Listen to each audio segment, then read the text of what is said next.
Hey now, we are getting over, and I am the Silver King, Adam Silverstein, here to lead you through these hard times. With episode 780 of your favorite professional wrestling podcast. That's right, Getting Over is back once again, and it is Thursday, so you know exactly what that means. We are here to talk all things NXT and AEW, both brands building to some pretty damn important shows. NXT has Heatwave coming up at the end of the month. AEW has Forbidden Door in London coming up as well. We're going to talk all about that on this episode of the show. We are taping this a little bit later than we usually do, so let's not waste any time. Off the top, allow the Silver King to remind you that the Getting Over Wrestling podcast is all about Defy. You know the deal. Head over to Apple Podcasts and Spotify. Leave a 5-star rating on Apple. Take a little extra time. Leave a 5-star written review. If you do, we will read it live right here on the show. And please don't forget, I happen to love the number 5. I hope you do as well, because for $5 a month or $50 for the entire year, you can become an official Getting Overhead. Just visit buymeacoffee.com/gettingover. Sign up. You'll get bonus audio, the fastest 5 minutes in professional wrestling, instant reactions to every major show, and exclusive news analysis posts every week. Again, that is buymeacoffee.com/gettingover. Lastly, don't forget to follow us on social media. You can find us everywhere now at Getting Overcast on YouTube. Subscribe. You get full-length episode audio, full-length video interviews over there, and on social media, episode drops, news, analysis, highlights, all of that good stuff. You can also send in questions and comments for the show, and we will do our best to include them in these breakdowns on the air. So with that said, let's jump into all of it. We have a ton to talk about today. There are timestamps in the episode description, so whether you're here for NXT or AEW, we always hope you listen to both. But if it's one or the other, you can jump around as you so choose. Certainly wish that you would listen to the entire show, front to back, no skips. That's the way we aim to deliver performance-enhancing audio to you right here at Getting Over. I will also mention we have a big-time WWE show featuring the return of Vintage Chris Vanini. That came out on Tuesday, so make sure you listen to that episode as well. As usual, today, we're starting with NXT, and this was a very entertaining show on Tuesday night that we are going to break down in totality for you. Obafemi, Trick Williams, Javon Evans, and Moose fought Dark State. This was the main event of the show. NXT opened with a comedy bit where Hank and Tank mistook a directive from Ava to not interfere because she had something caught in her eye, so they thought she was winking at them. Dark State later did a regulation interview backstage. They just said they were ready to take the opportunity that they deserved to be in the main event of NXT.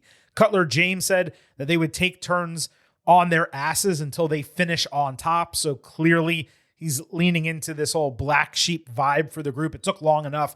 He actually somewhat reminds me of Paul Walker in the Fast and the Furious, like the clear ham-fisted outsider who doesn't belong with the rest, but is somehow friends with them. That's kind of the role it seems like he's taking. Play into that a little bit more and it will continue to work.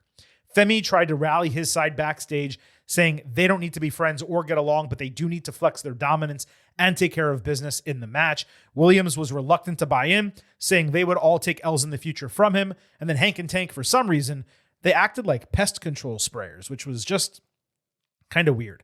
So as I said, this was the final segment of the show. Oba and Moose defenestrated the heels into each other really early before double hip tossing a reluctant Trick out of the ring into them, only for Williams to celebrate by hugging them because he landed safe and he liked the spot. Javon had a ridiculous sequence flying out of the ring to flatten Osiris Griffin before leapfrogging a charging Saquon Sugars into the barricade and then hitting a springboard lariat on Dion Lennox. Then he did a tope suicida from the ring to the announce table that Sugars was like laying atop. He flew over it. Dark State quadruple teamed him after that, only for Moose to go on an impressive physical run, including a lifting Liger bomb of Sugars off the top rope.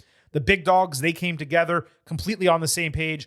Lennox took a shoulder breaker, and then Evans hit him with a frog splash. They did a 3-way broken fall. Dark State combined for a pendulum backdrop, flying leg drop on Javon that nailed him in the face.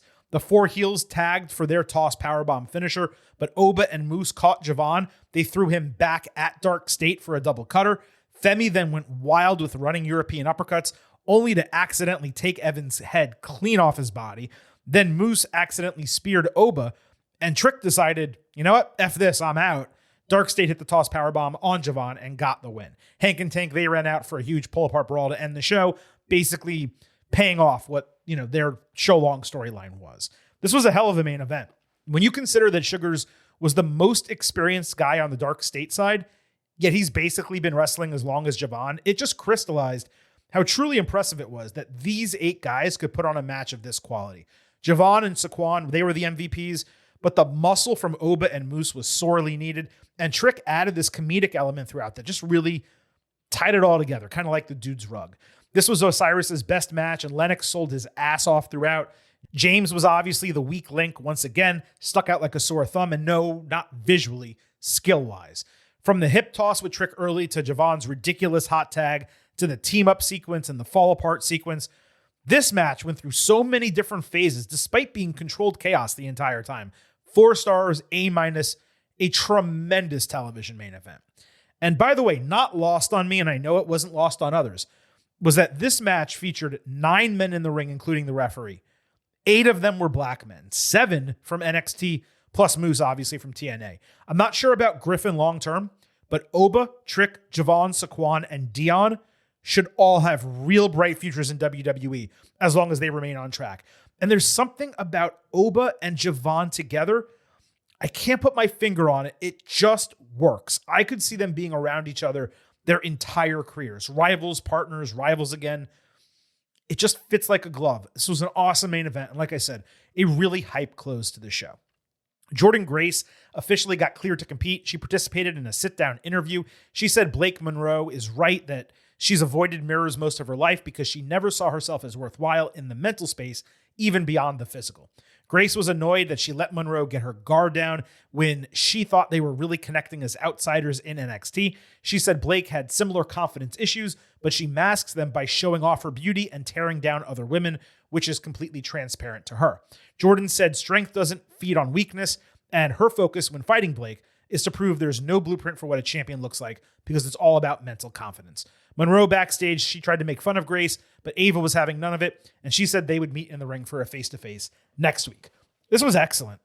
The most attractive personality-wise and engaging that Jordynne has been since joining NXT, and a perfect explanation when you talk about doing a segment, like the reason for one segment leading to another, the perfect explanation for Blake's body shaming 2 weeks ago. It also crystallized why their storyline started the way it did with the makeover and all that type of stuff. While we were not critical like others about the body shaming from Monroe, we did note how it felt totally out of place in 2025. And it didn't really feel like Blake believed in what she was saying, despite some of the individual lines being vicious. What it accomplished was humanizing Grace and providing her with an outlet to truly tell her story for the first time, which was sorely missing since she debuted as a full-time wrestler earlier this year. It was also a rare interview segment that I believe got 3 full minutes, 4 including the Monroe bit after, not those 90-second bullshit ones where they say, oh, we sat down with Goldberg for 30 minutes and you get 65 seconds of an interview on TV and you never see the rest of it. That happens in WWE. It also happens in AEW. If you're going to promote and air an interview, then air an actual interview, just like this one. I actually wish it went a couple minutes longer just to dig into all of Jordynne's stuff a little bit deeper, but it's a 2-hour show. They shove a lot into it. Thumbs up there. Regarding Blake, who wasn't really on the show outside of that one backstage segment, she posted on YouTube, she does a vlog where she basically speaks honestly about like her life and career, but she posted on YouTube a really emotional video talking about hatred she's received from fans, you know who, online, just for being proud that she's in WWE and that she's actually living her dream. And there's this really strange contention I see out there that WWE is booking her poorly. Let's go over what's happened since she debuted like 2 months ago. She's presently involved in the top women's storyline in NXT. She's being presented in a way she got to choose, using a name she got to choose. And she was booked to turn heel on the main roster show in front of a larger audience than NXT normally gets on its own. What about that is bad booking for a debuting superstar? Or should she have just been given 2 title matches for no reason whatsoever like we've seen elsewhere? Like, what exactly do you want them to do with this woman? They're putting her out there. There's a different person who's champion. She was involved a little bit in that storyline, and now she's working with the other top woman on the entire brand. Lola Vice and Kalani Jordan fought JC Jane and Fallon Henley. Lola insisted to Lani how important it was for them to win this match for both of their respective careers. Jada Parker slid in basically saying she bet on them to win, but her support ends there because she's the only one going after JC Jane and the women's title. Highlights from TNA Impact were shown. They basically set up a triple threat for the TNA title between JC, Masha Slamovich, and Ash by Elegance, who's the former Dana Brooke. Backstage, Fallon jumped in front of JC's promo time. Jane criticized her, then shot at Jasmine Nix for even making this match in the first place. The TNA challengers were shown on TV behind them when Lainey Reed came in, wished JC luck, and stared down Jasmine. They also got to watch the match, the TNA challengers. I didn't notice this last week with the title polishing deal, but it kind of seems like Lainey is gunning to steal Jasmine's spot in the group. I wonder whether they do that, but if it gets her out of this country gimmick, then all the better. The heels largely dominated the match until Vice got a hot tag and delivered her best series of kicks yet. Then she went full I'm a Latina with hip attacks into each corner. Lani hit a jumping, twisting, draping leg drop that was kind of cool despite being extra as usual. Jordan took a Shining Wizard pump knee combo for a broken fall. There was a really strange yet completed counter by Jane before she got taken down with an inverted leg press. Lola avoided rolling encore from JC, only to take her damn head off with a spinning back fist that literally sent the crowd onto its feet. Lani added one of a kind for the upset win. JC sold this incredibly well after the bell. She just lost to two challengers, and of course, she had two more watching her. This was the best match of Lola's career. Full stop. She worked competently. She was super fluid throughout, landed some big strikes, and she was always in the right place at the right time. Her improvement getting to work in TNA and AAA, it has been obvious. Vice was overpushed last year to a significant degree. We talked about it all the time, but cooling her off, allowing her to spend more time training and preparing for this featured spot, it has absolutely paid off. Lani, it's always up and down with her. Sometimes she's great and she flashes all the potential in the world. Other times she's sloppy and pulls out moves that are athletically impressive, but they feature unnecessary flash. The switch up for her from heel back to face for no reason, that's not helped. JC and Fallon, they were both great as usual. And now Jane has two triple threat matches that she's going to need to battle through. That really puts her up against it as a double champion. And it's going to make it all the more impressive when she retains both titles. So this was well done across the board. The TNA title match was later set for Heatwave after JC ranted at Jazz for not helping them from ringside during the tag match. Ava also set up a Fatal Influence match against the Elegance brand on TV next week. I don't know TNA perfectly well yet, but I thought they were heels. So that's a really odd 6-woman showdown. Also, really strange to put the TNA title defense on an NXT Premium Live event when there's still 2 weeks to build the NXT contenders. Why would you not do the NXT title match on that show and the TNA title match on Impact? Or I think they have a special event this Friday or Bound for Glory in a couple weeks. I'm just a little confused about that. NXT opened with Lash Legend against Nia Jax. Oh, we got two big meaty men bumping me tonight. Lash deadlifted Nia in a cradle for a slam into the corner, but the best part of the first half of the match happened during commercial when they brawled around the ringside area. Jax landed a catch Samoan drop before a Legend hit her with Lash extension, but she was understandably too exhausted to cover because that's a big lift. Nia thumbed the eye behind the referee's back, hit a senton. Lash tried to lift her up for a spot into the announce table from the steel steps, but her back gave out. Nia fell on top of her. The desk exploded underneath of them. That led to a 9.5 count for Lash. Legend connected on a body slam back inside, then tried powerbombing Nia out of the corner. But Jax grabbed the top rope, kind of preventing the momentum from continuing. She changed that, fell on top of her, squashed her with Annihilator, and then she landed a second full Annihilator and got the clean win. What a freaking match. Big meaty man slapping meat. That's what I want. The pull down Annihilator was a top tier spot, and the booking was so smart, having Lash go toe to toe with Nia, but basically losing purely due to Jax's veteran instincts kicking in, and of course her difficult to manage size. The Lash extension was crazy impressive early, and while it would have been nice for them to do a couple more meaty spots, it's really tough to nitpick something that was an absolute, unadulterated Banger. Legend. She still has tons of work to do in terms of promos and character development, but she's ready in the ring.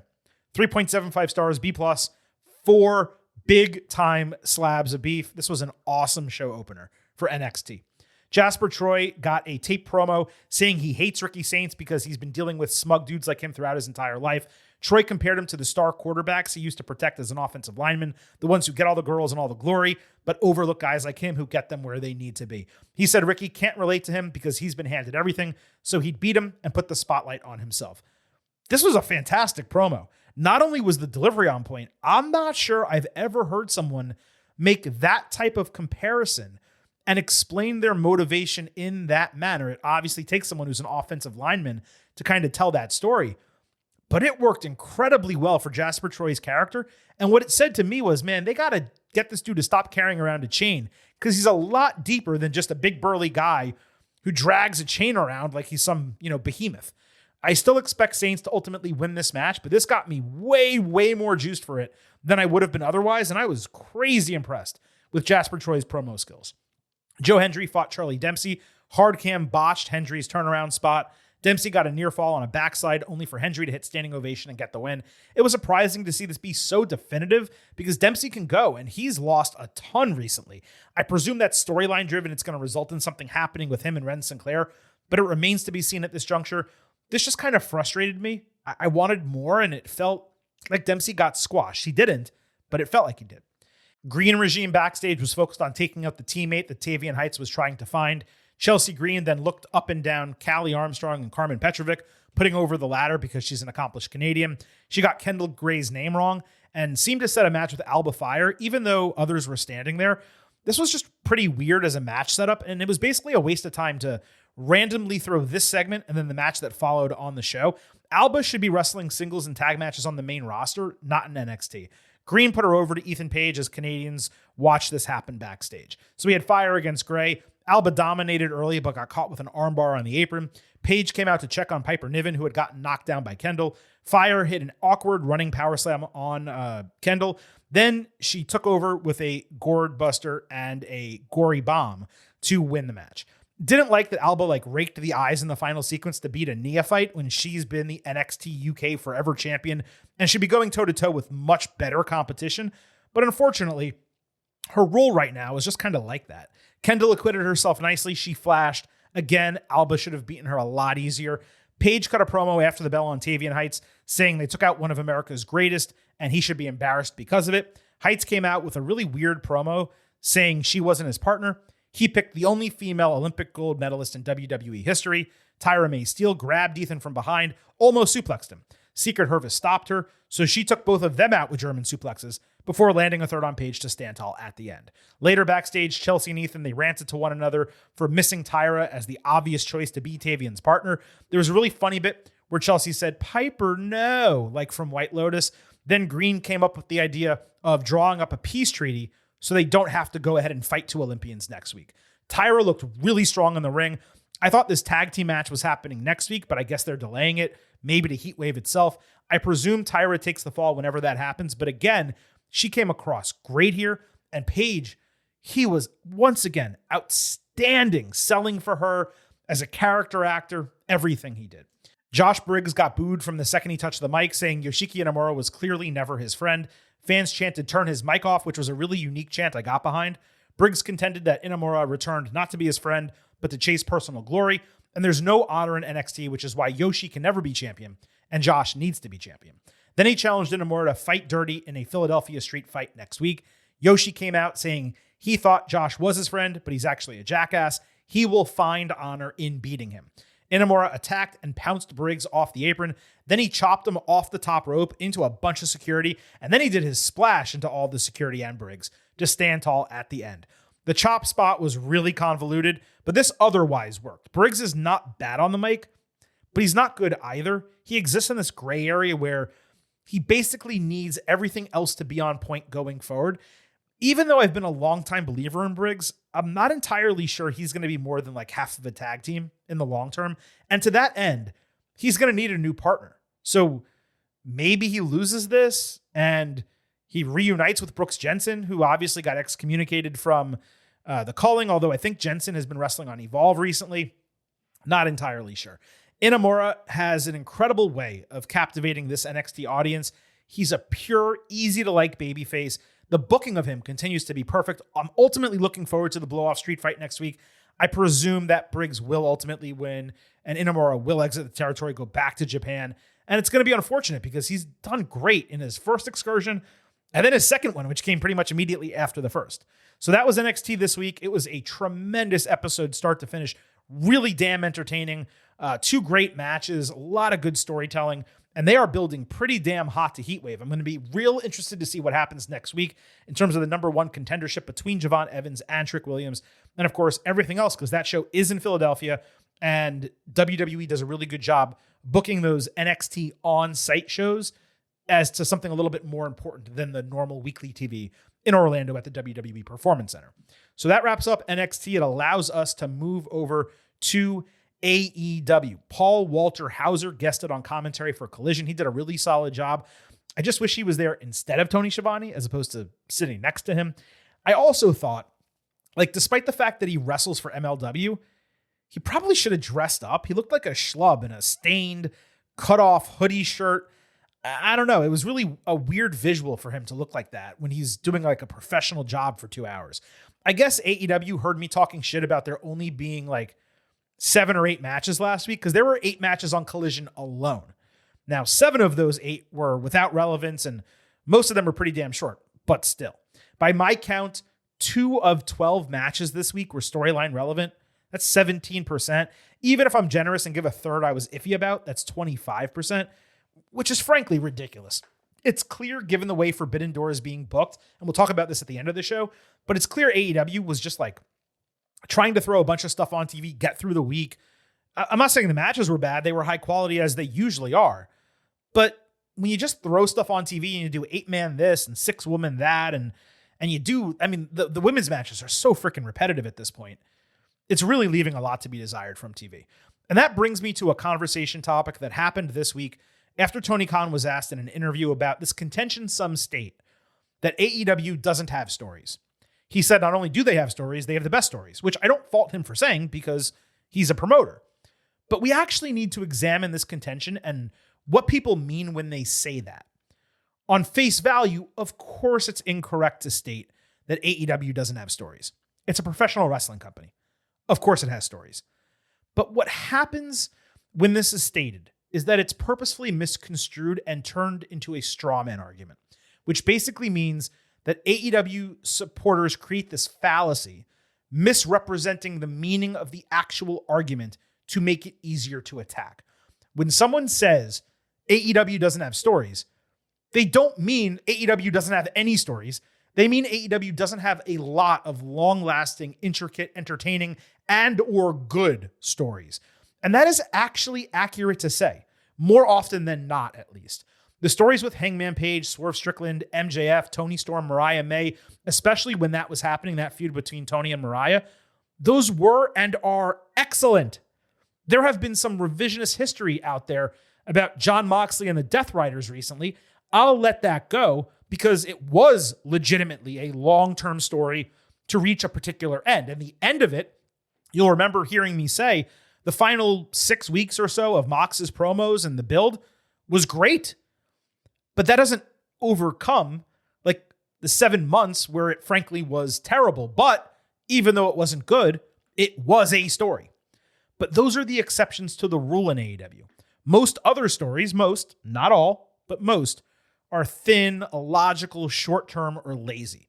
It's just as fair to say that AEW on pay-per-views puts on an average match quality bell-to-bell that easily bests WWE objectively, as it is to say that WWE builds its TV shows and PLEs from a storyline standpoint in a way that completely dwarfs what AEW does on average.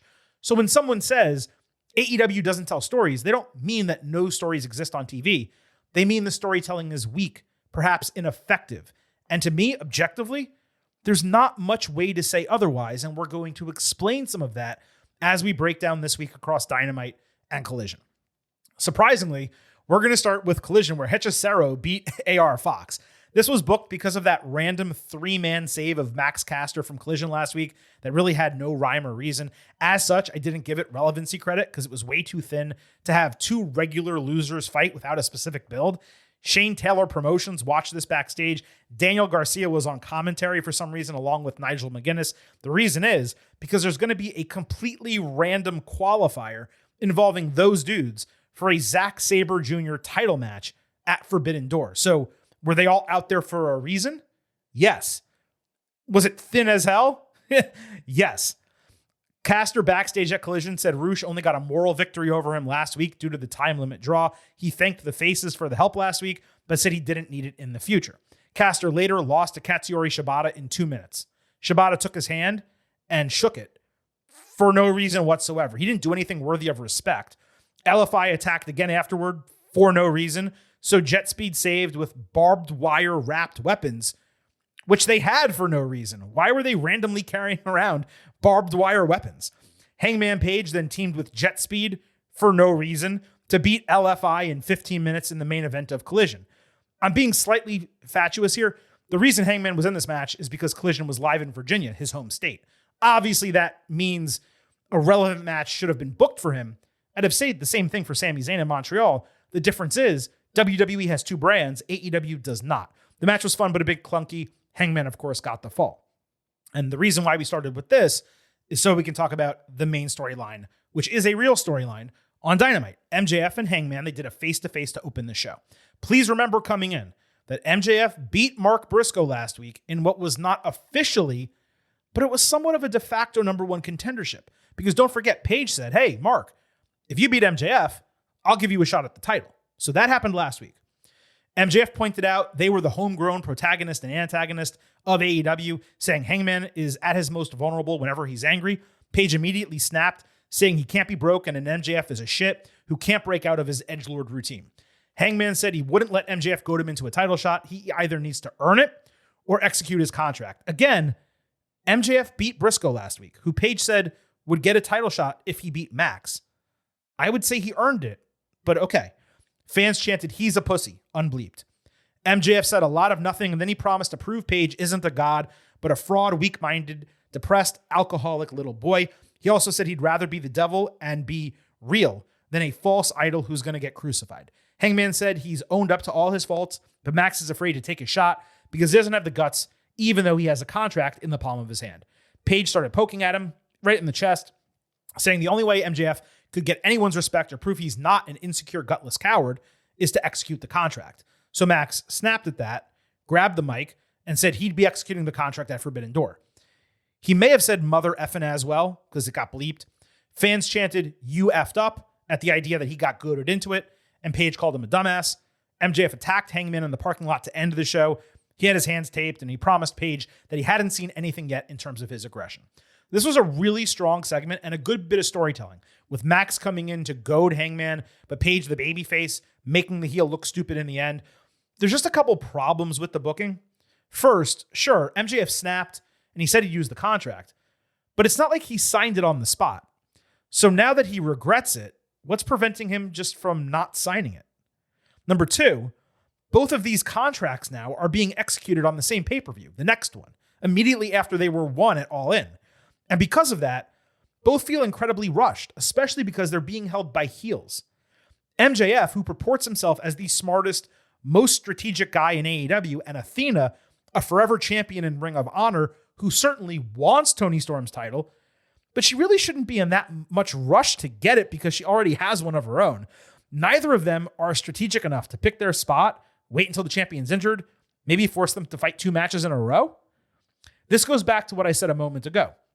It's not that AEW has no stories. It's that sometimes their top stories lack logic. And other times, as we'll talk about later in the show, the story is done almost as an excuse to book a match rather than a match being booked because enough of a story is created where it becomes important for the participants to fight each other. In this case, the hatred between Hangman and MJF was showcased really well. And the way Paige got MJF to snap, it made logical sense. It's the circumstances around it that have plot holes. And again, executing both contracts on the same show immediately, that's a real head scratcher when they could be used as plot, aka storytelling devices that allow story creation across multiple months of television.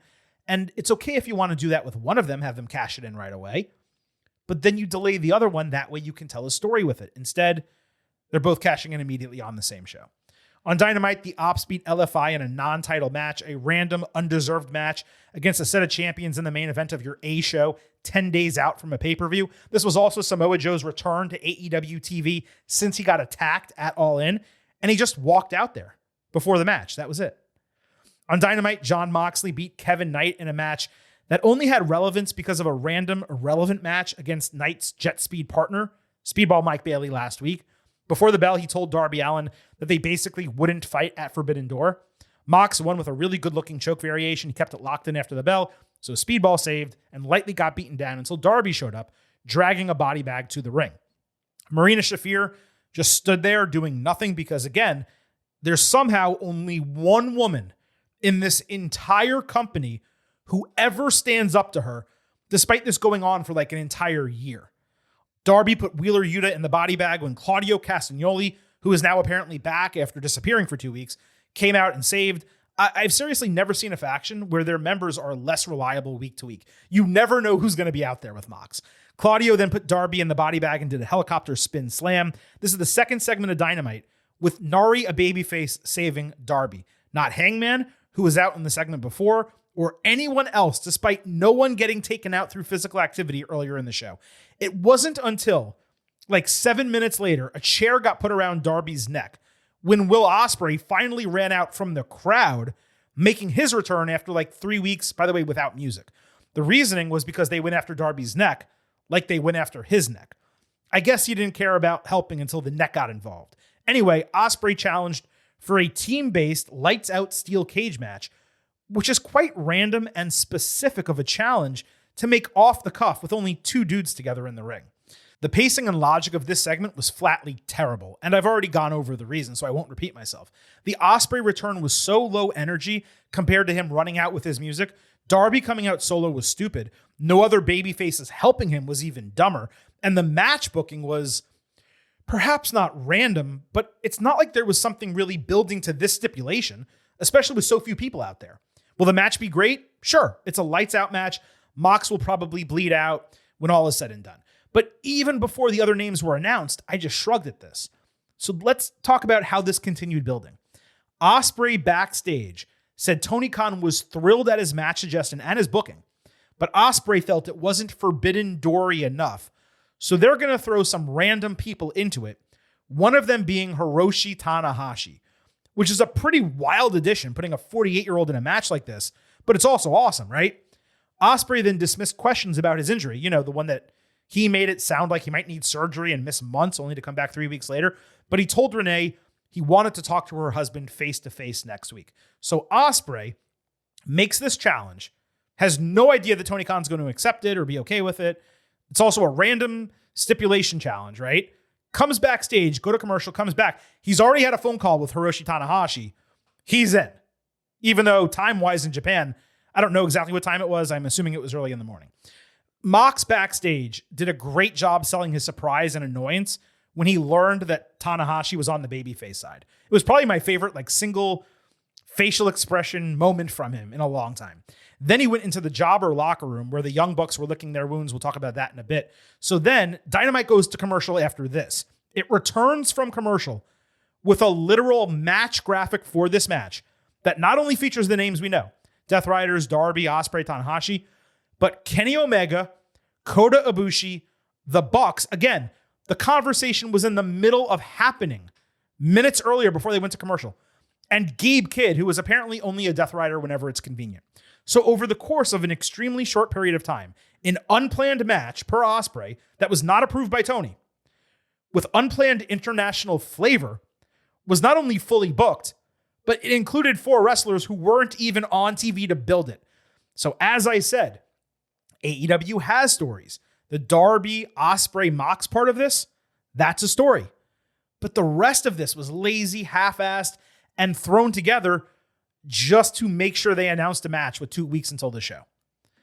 On Collision, the Triangle of Madness beat Queen Aminata, Ty Mello, and Willow Nightingale. I guess this was a relevant match in the sense that different combinations of the same 10 to 12 women kept fighting each other another week, but the matches are basically all the same. There's really not a single person who is standing out from any of them. It feels like AEW is just delaying the introduction of a women's tag team division.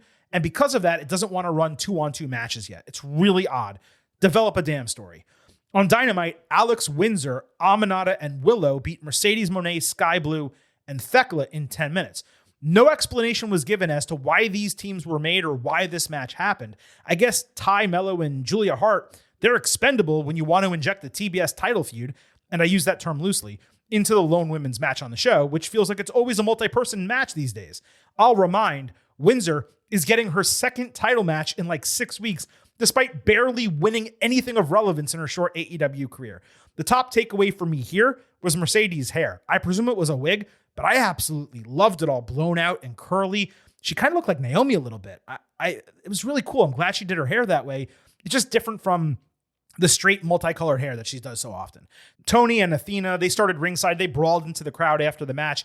That let Moné beat up Windsor until the others made their way back to the ring. The heels tried to coordinate and strategize. That allowed the faces to get up on them. Storm then challenged for a tag team match preceding Forbidden Door, promising to bareback them. She also said tits, and Windsor then danced with her. This match was official 5 seconds later with a graphic. Somehow, again, lacking any logic that they could make a graphic that quickly when the challenge just happened. But okay, the match, by the way, the 6 woman, it was okay. On Dynamite, Swerve Strickland did another onstage interview. Some bullshit story was concocted out of nowhere that he's dealing with a knee injury. Renee saw the knee injury. She saw him in the training room. Kazuchika Okada met up on stage saying even if he's a little bit hurt, Swerve might as well give up against him. He called him a bitch. They brawled. That was it. The entire build for Swerve and Okada, the paradigm of not actually having a story. On Collision, the matriarchy backstage asked how Christian Cage can respect them for standing up to him, but not understand why they questioned his methods in the first place. Luckily, this time, Nick Wayne was not a foot shorter than everyone else in the picture, but his mother really needs to stop wearing heels. She towers over her son, who is supposed to be the front man of the entire group. Wayne's promo was okay, despite feeling a little bit empty. He promised to end Cage's career. Kip Sabian's promo was all over the place. On Collision, FTR plus Stokely beat 3 jobbers in as many minutes. Stoke got scared being on the top rope. He moved to the second rope. He did a spike pile driver, got the win. Irrelevant as a match, but relevant as a preview to what was booked for Dynamite. Stoke later talked shit backstage, saying he would make Adam Copeland his hoe on Wednesday. FTR was focused on getting the tag team titles back. On Dynamite, Cope beat Stoke in less than 5 minutes via disqualification when Stoke threw like Mr. Fuji's powder or salt in his face or something like that. It was a comedy match as expected. Stoke tried but failed to land offense. Fans chanted holy shit for nothing. There was a plant in the crowd to say he shortballed and got no hose. Then Copeland asked a real fan if Stoke could get with her, and she said no. She was actually pretty funny. Cope speared Stoke twice and FTR once each. They attacked afterward, ending the no-touch agreement. Christian saved with Spike to prevent a Spike pile driver, chasing FTR off. Wayne and Sabian, they tried to attack. They got eliminated. Fans then chanted holy shit in AEW just for Edge and Christian standing in the ring together. They hugged it out. Afterward, Christian handed Spike to Copeland. Cage seemed unsure of himself walking to the back. Was he really a face now? Was he really recanting, all the stuff he's done in the past? We knew the reunion of these two was coming. I did think it would be later than sooner. Again, just given the short order in which everything has happened, Copeland told Cage to go find himself just a few weeks ago, and Cage was already back like last week. Now he's helping Copeland, and Cope is okay not getting any of his deserved revenge given everything Christian did to him months ago. I mean, look, I raked WWE over the coals for how the Bloodline reunion was done for War Games last year, but at least there was like extended storytelling, even if we didn't get every single moment we wanted. The result of this is a tag team match booked for Forbidden Door against the matriarchy, and I presume after they win that, they'll beat FTR. Then they'll fight Hurt Syndicate for the titles in Toronto 5 weeks from now and ultimately win the titles. This after Syndicate beats FTR with the titles on the line at Forbidden Door. I'm assuming FTR is going to beat Brodito. That should all work as long as there's significant storytelling between now and the show in Toronto of the Copeland and Christian relationship, learning to trust each other, so on and so forth. It just seemed a little bit too quick and too easy. But again, if they go back deeper into it, then it will be worthwhile. On Collision, Kyle Fletcher defended his TNT title against Tomohiro Ishii to open the show. Great match, ridiculous booking. Ishii entering this match was 0-12. I'll repeat that. 0 wins, 12 losses in AEW singles matches since 2022. He's never won a single match. Yet he got a title shot with no build for no reason whatsoever. I went 4 stars A- for it because it was great wrestling. Fletcher had a great brainbuster on the apron, another in the center of the ring. It's the perfect type of show opener match AEW should do more often, just with storytelling. Fletcher challenged New Japan to send its best pound-for-pound fighter to challenge him for the title at Forbidden Door. Don Callis backstage was sporting an NJPW logo tie. Really nice tie, actually. I'd love to get one of those myself. He basically just repeated Fletcher's challenge, saying he would choke out whoever loses to Fletcher with the tie that's around his neck. On Dynamite, Brody King, Hologram, Ishii, and a surprise partner, Hiromu Takahashi, beat Fletcher, Josh Alexander, and the Young Bucks. Another situation where the match was not relevant, just an 8-man to do an 8-man, but some of the elements really fit together. This was the match of the night Wednesday, but it was in the B plus range. I didn't understand why Bandito wasn't here, since he's Brody's partner and they're challenging, for the number 1 contendership for the tag team titles. It was really weird. Takahashi got the fall because he needed to, since he's going to be the one challenging Fletcher coming out of the stuff from Collision. Fun element here. Justin Roberts took a super kick, got knocked out ringside. So Shivani had to do the ring announce at the end. Obviously, the less I hear of Tony, the better. But in this situation, it was pretty fun. On Collision, Big Bill and Brian Keith were angry backstage at Juice Robinson for putting hands on Bill and knocking them out of the tag team tournament. Frankly, I didn't even know what they were referring to here, and I watch the show every single week. Airing a clip would have been probably helpful just to understand exactly why he was so angry. It's not a bad thing sometimes to show your viewers what you're talking about. It made even less sense that they have an actual problem with Juice, yet someone else fought him in a match. So that was Ricochet, who beat Robinson. Ricochet and GOA, they attacked a bunch of stagehands for no reason backstage. He said they're going to take whatever they want if they're not given it. There was no build for this match. Could have run something where they took out Austin Gunn or they attacked both guys backstage, trying to establish themselves as a group that would lead to the match. Instead, they didn't do it. Bill came in with the referee distracted, booted Juice in the face that allowed Ricochet to hit his terrible, sometimes finisher, the Spirit Gun. So at least it tied together in the end, and at least we'll get some kind of tag team feud to try to build this division. Those are the bright spots. On Collision, Skyflight, not SCU, bragged about beating some Don Callis family jobbers last week. That was it. On Collision, Megan Bayne beat a jobber in 60 seconds. Nothing even happened after this. And on Collision, there was a Harley Cameron vignette where she was wrapped up like Two-Face watching footage of Bayne breaking her nose. Then she put on her protective mask and acted like it was the Mask movie, where it sends her all across the room going crazy, but it had zero production value. I guess we're feeling the wrath very soon. There was also a tease for the return of Hook on Dynamite, which, a big time whatever. If they give him a little different gimmick, turn him heel maybe, perhaps they can do something. But I got to tell you, when you see the talent on TV weekly and you see Hook, Nick Wayne, Kip Sabian, some of these dudes, Skyflight, this is the type of stuff that should be on Ring of Honor. Build that up into a show people might actually want to watch with talent that occasionally appears, on the quote unquote main roster, AEW television. And let's run more consistent storytelling with your main characters and your mid-carders across Dynamite and Collision. Because if you do, guess what's going to naturally happen? The tag teams are going to get more time.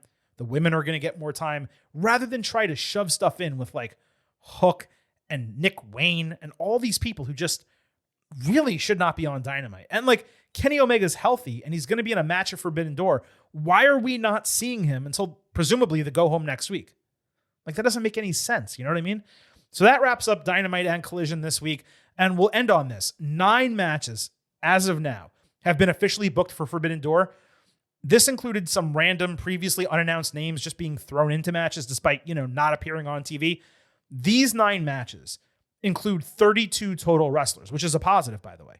Of the 32, 6 of them, less than 20%, are talent not under contract to AEW. The name of the show is literally Forbidden Door. What exactly is forbidden about this show? What door is being opened? Even the 6 names that are involved outside of Tanahashi, they're mostly shrugs, and it's mostly, we need someone from New Japan to fight, so join the match, or we're doing a 4-way for Mercedes Moné's title. Let's have people from New Japan and CMLL, and I forgot the other one. Just have them be in the match. It's shocking to me that AEW has done a better job building prior Forbidden Doors when some of those builds were crazy random than this one, when the booking is supposedly so much better now than it was before. So that wraps up AEW this week. A Collision for me was a completely worthless show. Dynamite, there was definitely value to be had there. But again, when you're doing 17 to 25% relevant matches on TV, that's where you lose Silver King. And hopefully they get me back next week on the go home to Forbidden Door, which I think they will. And the show itself is going to be fun with a lot of really good wrestling. No question about it. So that wraps up this edition of the Getting Over Wrestling podcast.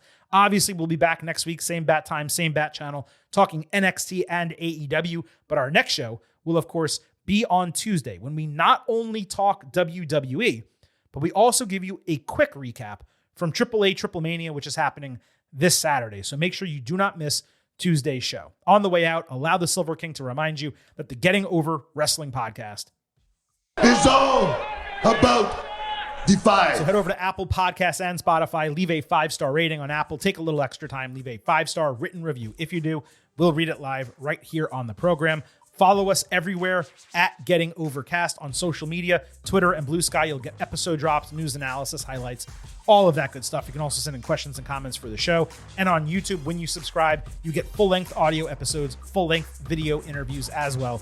Again, across the board at Getting Overcast. Lastly, please do not forget, I happen to love the number 5. and I hope you do as well. $5 a month, $50 for the entire year. You can become an official Getting Overhead. Just visit buymeacoffee.com/gettingover. Sign up. You'll get bonus audio, the fastest 5 minutes in professional wrestling, instant reactions to every major show, and exclusive news analysis posts every single week. Again, that is buymeacoffee.com/gettingover. Thank you all so much for listening to this edition of the Getting Over Wrestling podcast. This is the Silver King, Adam Silverstein, signing off and leaving you with just 3 final words. Bye for now.